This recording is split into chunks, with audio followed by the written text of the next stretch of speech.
नई किराएदारनी।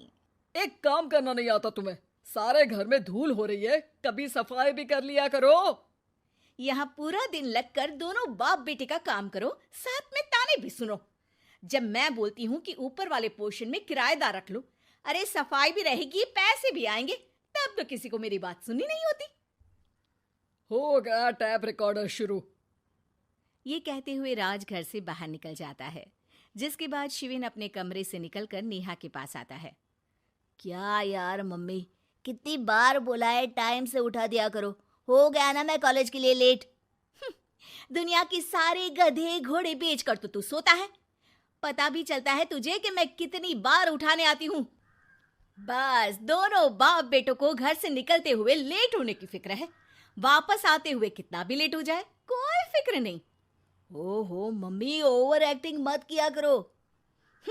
माँ की बातें अब ओवर एक्टिंग ही तो लगेगी ना। मेरी तो कोई फीलिंग्स ही नहीं है। क्या करूं, मर जाऊं क्या मैं? ओफो मम्मी, जा रहा हूं मैं, बाय। शिविन चला जाता है और नेहा बेचारी किलस्ती अपने घर के कामों में लग जाती है। इसी तरह चलती है नेहा की जिंदगी, जिसमें उसके ज्यादा बोलने वाली आदत की वजह से उसका पति और बेटा उसकी फीलिंग्स की कदर किए बिना हमेशा उससे दूर भागते रहते हैं। पूरा दिन घर में अकेले रहो और जब पति या बेटे से बात करने जाओ तो उनके नखरे अलग। अब मुझे ही कोई अच्छा किराएदार ढूंढना पड़ेगा। इसी के साथ नेहा किराएदार की खोज शुरू कर देती है, जिसके कुछ महीनों बाद दूसरे शहर से यहाँ पढ़ने के लिए आई निम्मी घर ढूंढते हुए नेहा के पास आती है और वो उसे किराए पर रख लेती है। अगली सुबह हमेशा की तरह राज और शिविन अपनी जल्दी में होते हैं कि निम्मी वहां आ जाती है। दीदी, थोड़ी चीनी मिलेगी? वो कल ना राशन लाने का समय ही नहीं मिला। निम्मी को देखते ही दोनों बाप बेटे की जल्दी वहीं खत्म हो जाती है और वो निम्मी को इम्प्रेस करने की रेस में भागने लगते हैं। अरे मम्मी को क्यों परेशान करना, मैं हूं ना।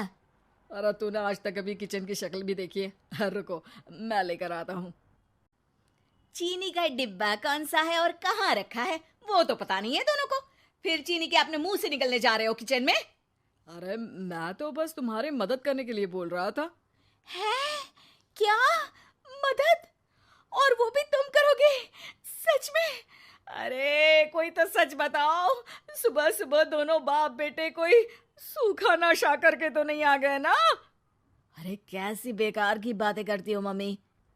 अरे जब कौवा अचानक हंस की चाल चलने लगेगा तो शक होना तो लाजमी है ना।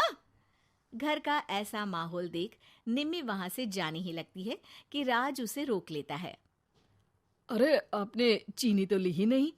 इट्स ओके भैया, मैं आज बिना चाय की ही कॉलेज चली जाऊंगी। जहां एक तरफ भैया सुन राज का दिल टूट जाता है, वहीं कॉलेज सुन शिविन खुश हो जाता है। वैसे आप कौन से कॉलेज में हो? इस पर निम्मी जवाब देने ही वाली होती है, लेकिन नेहा टोकते हुए बीच में बोल पड़ती है। अब दोनों को देर नहीं हो रही। हद है इनसे भी, कहीं बात बनने ही नहीं देंगे मेरी तो। अरे जा रहे, अब यहाँ बचाई क्या है? इस पर निम्मी के पीछे पीछे शिविन कॉलेज की तरफ और राज ऑफिस चला जाता है। इसी तरह दिन बीतने लगते हैं, जिसमें अब सुबह जल्दी जाना और शाम लेट आने का सिलसिला सुबह लेट जाना और शाम जल्दी आने में बदल जाता है। एक शाम वो दोनों समय से पहले ही घर वापस आ जाते हैं, जिन्हें देख नेहा हैरान रह जाती है। हाय मेरे रब्बा, अरे पहले घर जल्दी आना शुरू कर दिया और आज तो उससे भी जल्दी। कहीं मैं कोई सपना तो नहीं देख रही? मतलब अब क्या हम अपने घर भी जल्दी वापस नहीं आ सकते? अरे घर तो कितने सालों से तुम्हारा ही है, पर लगता है कि अपना ही है, इस बात का एहसास अब हुआ है। वो सब ठीक है मम्मी। निम्मी कहाँ है? जरा उसे बर्थडे विश तो कर दूं। अरे वाह रे, आज तक तो अपनी माँ का बर्थडे तुझे याद नहीं रहा, उसका बहुत याद है। वो तो मुझे पापा ने याद दिलाया है। हैं? अरे क्या बोल रहे हो तुम झूठे? नहीं बेबी, देखो मुझे तो तुम्हारा बर्थडे भी याद नहीं रहता, तो उसका कहाँ से याद रहेगा मुझे? तौबा, मैंने तो किराएदार रखकर अपने ही पैर पर कुल्हाड़ी मार ली। बेटा तो बेटा, यहाँ तो बाप भी किसी से कम नहीं है। इतनी देर में निम्मी भी घर वापस आ जाती है, जिसे देखते ही शिविन हैप्पी बर्थडे गीत गाता हुआ उसके पास चला जाता है।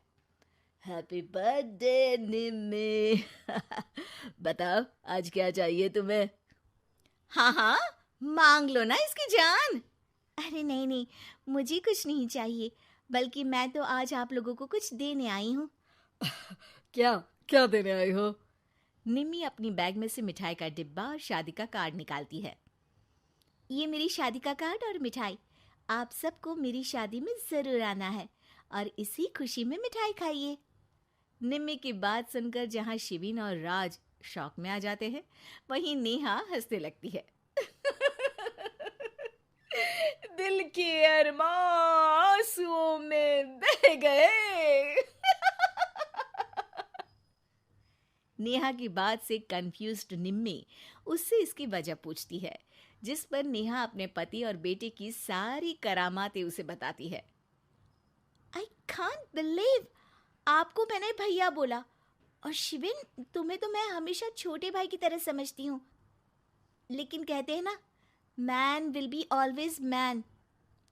लेकिन आज से ये विमेन सेम नहीं रहेगी इनके लिए।